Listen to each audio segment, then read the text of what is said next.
Hello, we are so happy here at the Global Sisterhood Network. We have Christina Slade with us today. We're here in Sydney, Australia on the road for Boost Power Radio. And it has been so inspiring to meet so many women that are out there doing good and having fun. And Christina is an amazing guest today. So Christina, welcome to the show, and please introduce yourself to your new Global Sisterhood. Oh, thank you very much, very much, Rachel. It's very, very good to be here and to be part of a global sisterhood. I've had a fairly global life and a rather peculiar trajectory trying to manage, as I suppose many of us do, a sort of domestic life, a life married to an Australian diplomat, and an academic life where I was very, very ambitious. So I've had to weave those things together, and I think that's been an important part. I've lived overseas, I've been able to live in Mexico, I adored Mexico, loved Latin America. Brussels, everyone hates Brussels, but I adored it. Islamabad, that was a bit more challenging, having a baby, but Beirut in the war, Nairobi, so it's quite a big lot of overseas. And then I've been able to work in England and Mexico and New York and Australia, so I've been pretty lucky. Oh my goodness. Most of us are saying, what?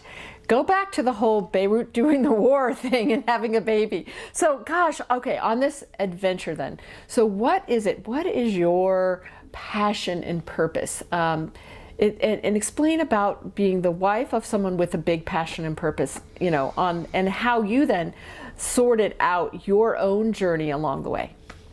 Well, look, I think it's been, for many of my generation, and I'll be older than some of the sisterhood, we thought we could have it all. We thought it was going to be great. We thought we could have our academic lives and be married and so on. And it was very possible for some of my friends, many of them. But if you've got a husband who's being posted overseas, it's much trickier. And I think it really is feeling absolutely that you have to have something of your own and that you work on it. And as it happened, I started as a philosopher. I did mathematical logic, which is a rather peculiar area, which I went off and did in Oxford, then went back with Robert and came back to Australia. And after I'd finished my doctorate, we were in Islamabad, as I say, a very strange place where it wasn't easy to find people who really wanted to talk about my passion, which was something called deviant logics. So you have to fight hard. No one in the country was interested, in the whole country. But it does sort of sort itself out as long as you keep caring, and I think that's the important thing. You've got to keep caring and keep trying. Gosh, and how is it with your family moving so many times, and you mentioned having a baby? How is it raising a family and trying to be, you know, the mom and also have your own academic kind of path and your passion, and then also being, you know, probably in the limelight as a government official and a spouse of a representative? That one came last, I must say. I mean, I enjoyed it enormously. I loved meeting really interesting people. It was such fun. But I was not ever a perfect diplomatic wife, I fear.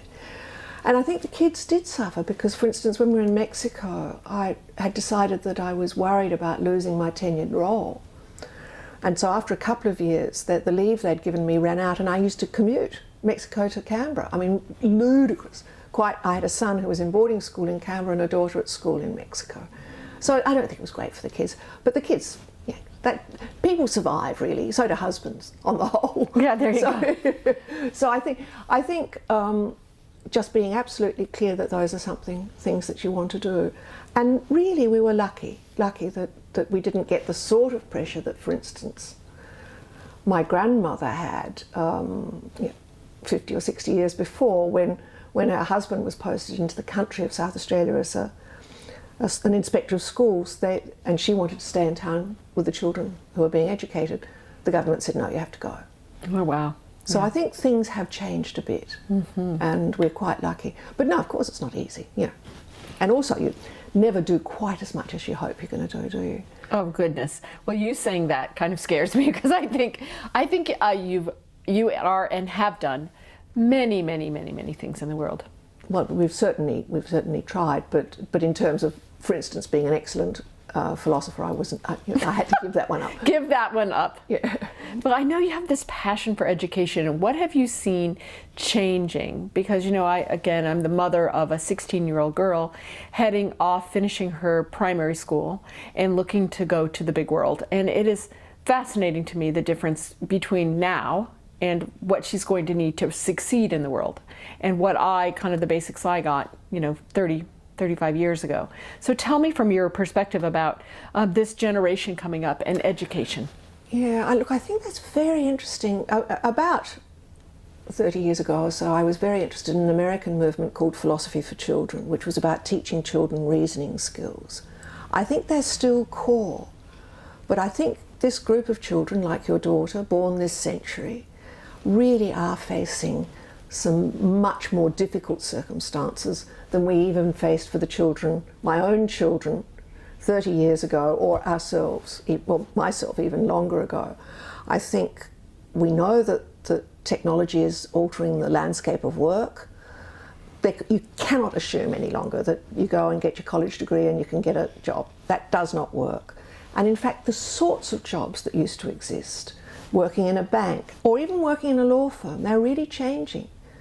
So there's a real need to think that the jobs that the kids are going to do may not be full-time, are likely to be entrepreneurial, are going to be much more creative and much less easy to predict. They're going to have many jobs over their lives, and it's going to be how do we teach them and how do we empower them for that? It's not clear to me, and I'm speaking now as someone who ran a higher education institution, that the models of teaching that we're using are the right ones, that we're really getting that right. We need to give the kids international experience if we can, and that's we can only do that for the first world. It's very much more difficult to get third world kids having that international experience. Of course, luckily in Australia and the States and Britain, we have many international students coming into the universities, so they get that experience. We've got to give them flexibility, we've got to give them judgment. But we also have a problem which I think has accelerated, say, over the last 10 years, last decade. As we've moved from simply the internet and access to enormous amount of information through the internet to the world of social mediated subgroups, we're getting so many echo chambers. So we did in the past have a range of media, and there was all of us have had legal requirements for freedom of information, but for diversity in the press. Now there's no longer that. If, as a 15-year-old, the news you get is through your Facebook feed, you're going to be getting reinforcing views. So how do we come to a space where we can persuade these young people that critical attitudes towards what they're reading are important? Correct. And I think that's absolutely fundamental to our sorts of societies which, plus ou moins, for better or for worse, are democratic, where we're looking for people to contribute and think about the issues. And I think that it's just got so much harder. So what are the jobs going to be? Mm-hmm. I mean, my friends in England, their kids from Oxford were going straight off to what they call Silicon Roundabout, straight out of rather than going and working in either a law firm or whatever, they were going and working as entrepreneurs in inner London. How can we help them? How can we make sure that's right? But there's also these issues around understanding the world. And then there's all of the other issues about how you feel at ease in the world. And it's really tricky in our developed democracies, United States, Australia, where some of the underpinnings are shifting a little bit. Yes, I just think it's so much more complicated, and I look at the role models for my daughter, and it's Instagram models and celebrities and TV shows about crazy celebrity lives and things that, in the day when we watched TV shows, it was about the American family and the inner... Leave It to Beaver, you're too. Leave It to Beaver. No, actually, on the heels of Leave It to Beaver, the Brady Bunch and the Partridge Family, they're in the 60s and 70s, and the big scandal was, Gilligan and Skipper, I'm going on a trip that never came home, right? There was not murder and all the issues put into entertainment. Like, entertainment has turned into just such a different input into my daughter's life. And I think that that's curious, and I'm curious of where she will find her right fit in university or not, in some kind of vocational training or something that will find a place for her in the world. Well, and I think that's exactly the right thing. I mean, I suppose what I think about the media is that sometimes I feel very, I mean, somebody made me watch something called Black Mirror the other night, and it was on Netflix. I was so shocked, and then I'll have to go back to it because that's our responsibility. We need to do it, but we need to be able to talk about it and understand. And I think that's the thing that we need to be doing with the young, not just say don't see it, but trying to get that understanding. But the other issue of how to find your place in the world, when the job market's changing and the world market's changing, and in many ways the old vision that we, I suppose, as middle-class mothers might have had, get the kids through university, you know, get them through that first degree, probably get their masters, because these days you've got to get a master's, and then, you know, go into a job and, you know, don't look back. Yeah. It just won't do. Right. So many kids are moving home, so many issues. We could probably talk about this forever, so we'll have to figure out how to do a long version, a documentary. When I get my documentary film company on board, then I will come down and we will do a big deep dive into this. But one thing we always like to ask is, along your path, when was it challenging or tough, and what did you learn? Because many women just need to hear from each other. What did you learn?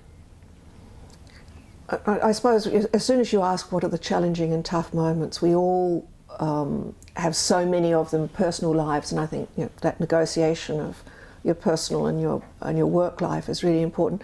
But I think probably the thing that I can say, which might be a bit different, many of your viewers will have had serious management jobs, and in many ways that becomes, I mean, there's so much training, leadership training that you end up doing, and so much that is poured on you, and there's what we call HR, is it the same phrase in the States, human resources, all of these rules and so on.